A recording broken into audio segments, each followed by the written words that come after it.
بیماریاں بھی پائی جاتی تھی، ان کے اخلاق اچھے نہیں تھے، معاشرے کے لحاظ سے بگڑے ہوئے لوگ تھے۔ آپ اس چیز سے اندازہ کیجئے کہ جو معصوم اور پیدا ہونے والی بچی کو زندہ درگور کر دیتے تھے، اس قدر معاشرہ گندا اور رذیل ہو چکا تھا۔ پیغمبر علیہ السلام نے آسمانی تبلیغ و ترغیب کے ذریعے سے اس معاشرے پر محنت کی۔ اس 23 سالہ محنت کا نتیجہ ہے کہ وہ بگڑی ہوئی قوم سیدھے راستے پر چلنے لگی۔ یہ اسی چیز کا نتیجہ ہے کہ جس جگہ پر شرک کی جگہ توحید نے لے لی، گندے اخلاق کی جگہ اچھے اخلاق آ گئے۔ یہ وہی لوگ تھے کہ دامن اسلام میں آنے سے پہلے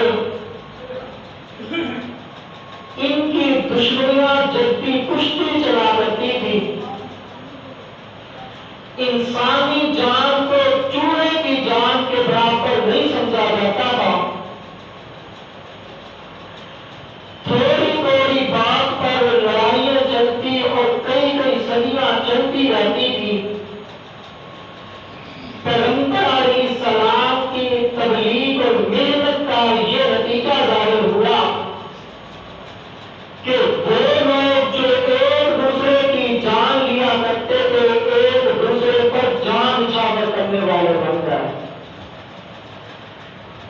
اس محنت نے، اس تبلیغ نے، دن اور رات کی محنت نے پیغمبر علیہ السلام کی ایک ایسی جماعت بنائی کہ ان کے دلوں کا، ان کا تزکیہ نفوس کیا گیا تو رب نے فرما دیا رعماء بینہم۔ یہ پیغمبر علیہ السلام کی ایک جماعت کے بارے میں یہ بات آئی ہے، رعماء بینہم، کہ یہ لوگ آپس میں رام مل رہے ہیں۔ فَأَلَّفَ بَيْنَ قُلُوبِكُمْ فَأَصْبَحْتُمْ بِنِعْمَتِهِ إِخْوَانًا، کہ اللہ تعالیٰ نے ان کے دلوں میں محبت اور الفت ڈال دی ہے، پھر عرش والے کی نعمت کے ذریعے یہ ایک دوسرے کے بھائی بھائی بن گئے۔ قرآن نے اس جماعت کا یہ نقشہ پیش کیا ہے کہ یہ تمام کے تمام لوگ کیا تھے؟ رحماء بینہم۔ لیکن بات پہ لکھنے والے تاریخ دانوں نے تاریخ میں زیادتیاں کر کے مختلف قسم کی روایات کو گھڑ کر امت کے درمیان بدسمی پیدا کی ہے۔ حضرت علی کے بارے میں اور خلفائے ثلاثہ کے بارے میں غلط نظریہ دیا ہے کہ حضرت علی خلفائے ثلاثہ سے ناراض تھے۔ اس طرح کے ان لوگوں نے، تاریخ دانوں نے یہ روایات گھڑی ہے، حقیقت سے اس کا کوئی تعلق نہیں ہے، کیونکہ رب کے قرآن نے ان کے متعلق فرمایا ہے رعماء بینہم، یہ لوگ آپس میں روان دل تھے۔ رب کے قرآن نے ان کی کیا تصویر کھینچی ہے، اور رب کا قرآن ہی ہمارے لیے حجت ہے۔ ان لوگوں کے بارے میں رب کے قرآن نے کیا کہا ہے؟ رعماء بینہم، کہ ان کے دلوں میں ایک دوسرے کے بارے میں محبت کی، الفت کی، پیار تھا۔ محرم الحرام کی جو صحافتے ہیں، اسلامی تاریخ کا پہلا مہینہ ہے، اور اسلامی تاریخ کی پہلی تاریخ کو، پہلے مہینے کی پہلی تاریخ کو حضرت عمر رضی اللہ تعالیٰ عنہ کی شہادت کا واقعہ پیش آیا۔ وقت بہت قلیل ہے، علماء سے سنتے رہتے ہیں. حضرت عمر کی دامن اسلام میں آنے کا قصہ بھی سنا کہ دامن اسلام میں کس طرح آئے. مشورہ ہوا عرب کے لوگوں کے درمیان کہ اسلام کے نبی کو راستے سے ہٹانا ہے، ختم کر دینا ہے، اور اعوذ باللہ میں قتل کر دیا جائے. اس کے بارے میں عرب کے لوگوں کا مشورہ ہوا. حضرت عمر کا نام منتخب کیا گیا. حضرت عمر چونکہ جری میں نظر تھے، بہادر تھے، لوگوں نے اس کی حوصلہ افزائی کی. ننگی تلوار لے کر نکلے. ایک صحابی نے کہا عمر کدھر جا رہے ہو؟ فرمایا تمہارے نبی کو قتل کرنے. الیاذ باللہ. پہلے اپنے گھر کی خبر لو. پیغمبر کا واسطہ چھوڑ کر گھر کی طرف چلے. بہن بہنوئی کے حالات کو دیکھا. وہ مکمل کی صحابت نے پڑھا. پیغمبر علیہ السلام کی آغوش میں آئے، اسلام کو قبول کر لیا. یہ ساری باتیں آپ لوگ سن چکے ہیں اور علماء نے آپ کو وقت بوقت یہ باتیں بیان کی ہیں. آج میں صرف اتنا ہی بیان کرنا چاہتا ہوں کہ حضرت علی اور حضرت عمر کے درمیان تعلقات کیا ہے. ان کے بارے میں دوستیاں تھیں یا دشمنیاں تھیں؟ ان کے بارے میں محبت اور الفت تھی یا نفرتیں تھیں؟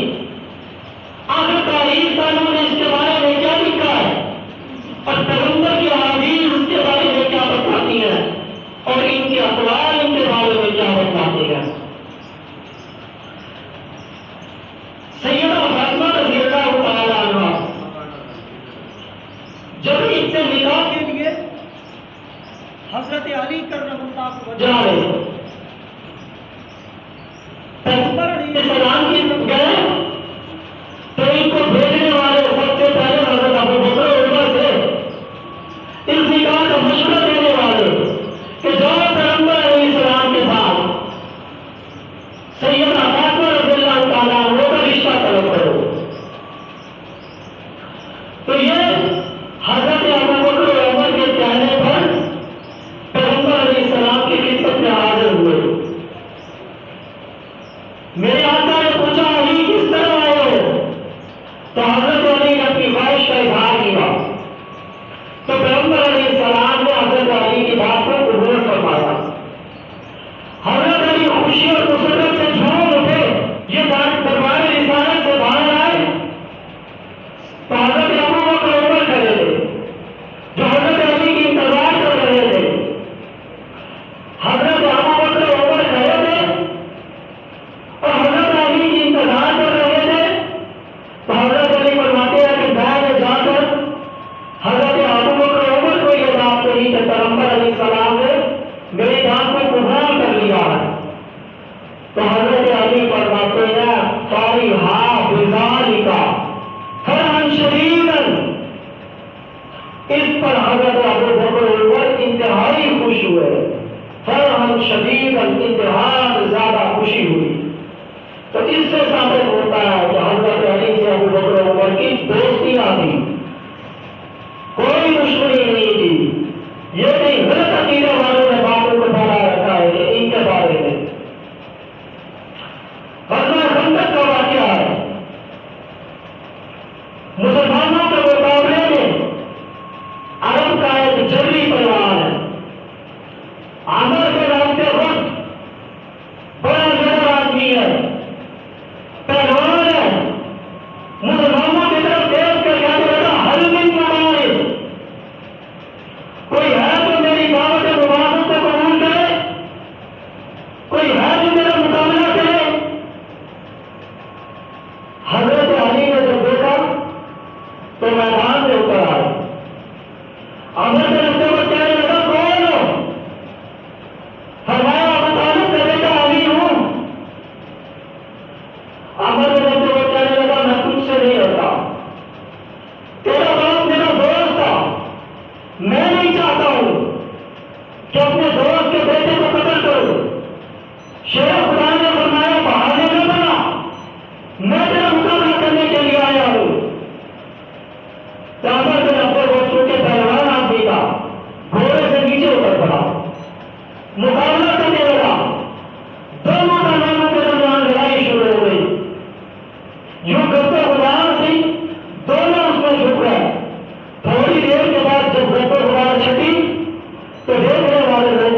کہ حضرت علی کی تلوار نے عامر بن عبد الوہاب کے ہونٹ اور زرہ کو کاٹ دیا تھا.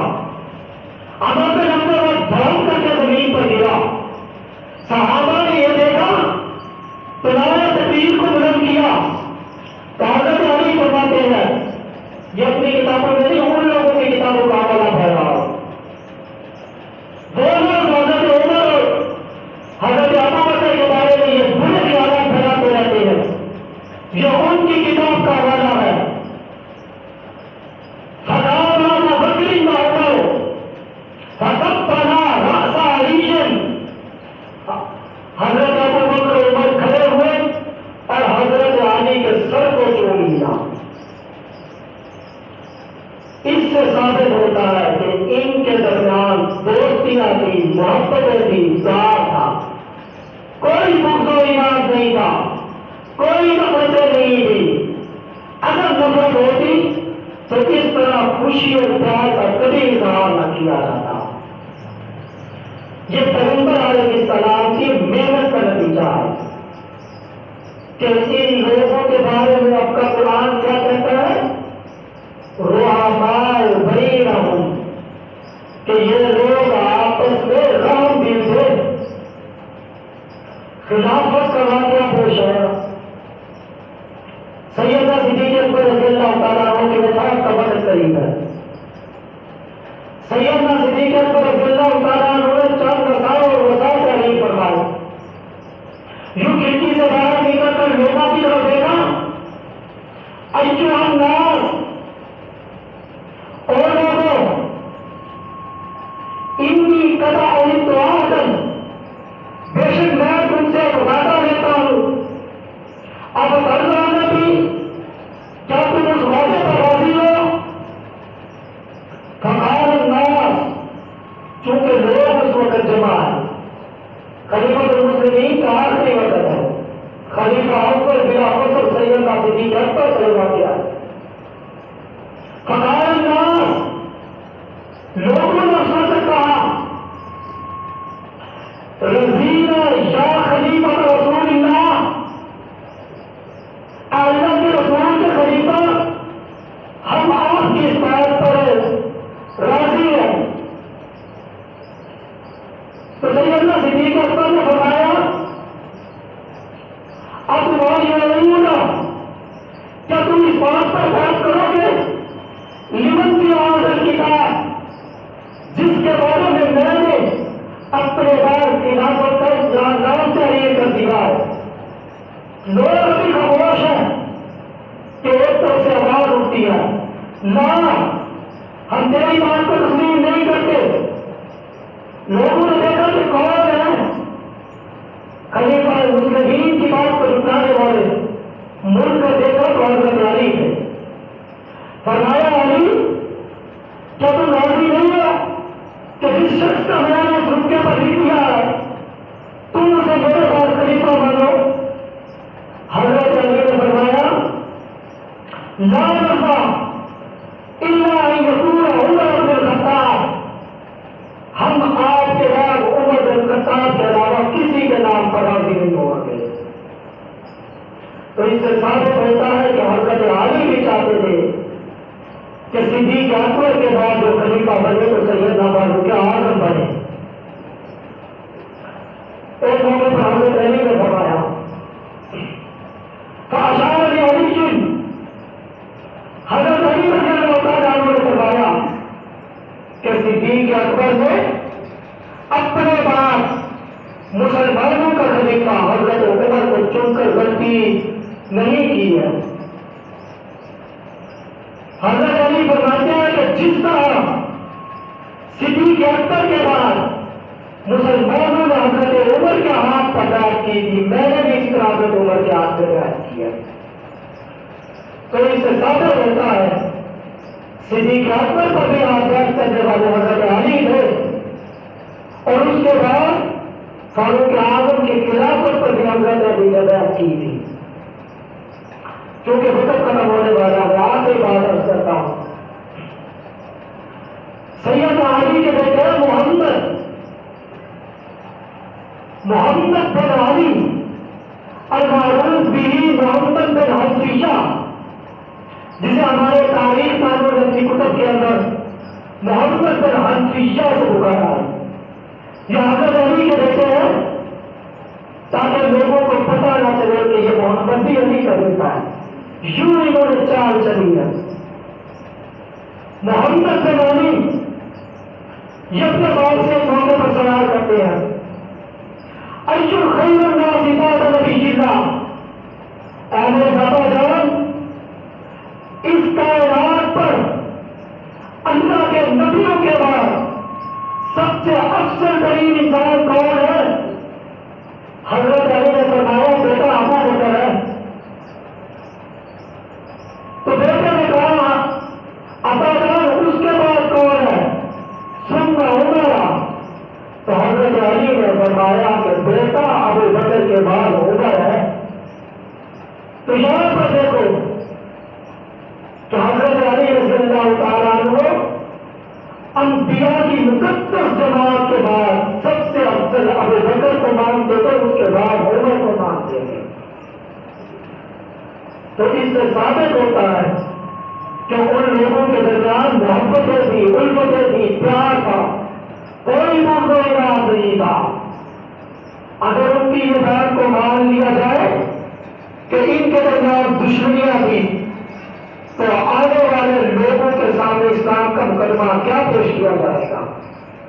غیر مسلم یہ سن کر خوش ہوں گے، اسلام کے بارے میں یہ تصویر جائے گی لوگوں کے سامنے کہ مسلمانوں کے نبی اور نبی کا جو آگے کا نام ہے ان کی اولاد کے ساتھ مسلمانوں نے یہ ظلم کیا ہے، ان کے داماد کے ساتھ خلیفہ یا ایام کی خلافت حاصل کر لی تھی۔ یہ سب دشمنان اسلام کا بنایا ہوا پروپیگنڈا ہے، حقیقت سے کوئی تعلق نہیں ہے۔ رب کا قرآن بار بار ان کے بارے میں کہتا ہے اور ان کا تزکیہ نفوس کرتا ہے۔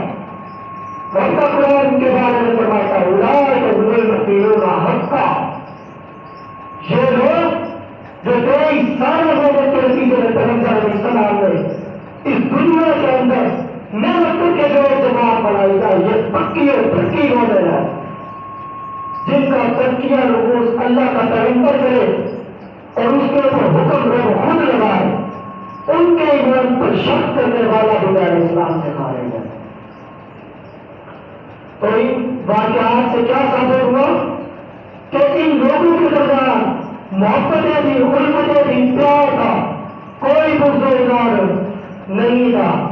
دعا میں اللہ رب العزت ہمیں حق کے راستے پر چلنے کی توفیق عطا فرمائے اور صحابہ کرام رضوان اللہ تعالی علیہم اجمعین کے درمیان وہی عقیدہ رکھنے کی توفیق عطا فرمائے جو قرآن و سنت سے ثابت ہے۔ وآخر دعوانا الحمد للہ رب العالمین۔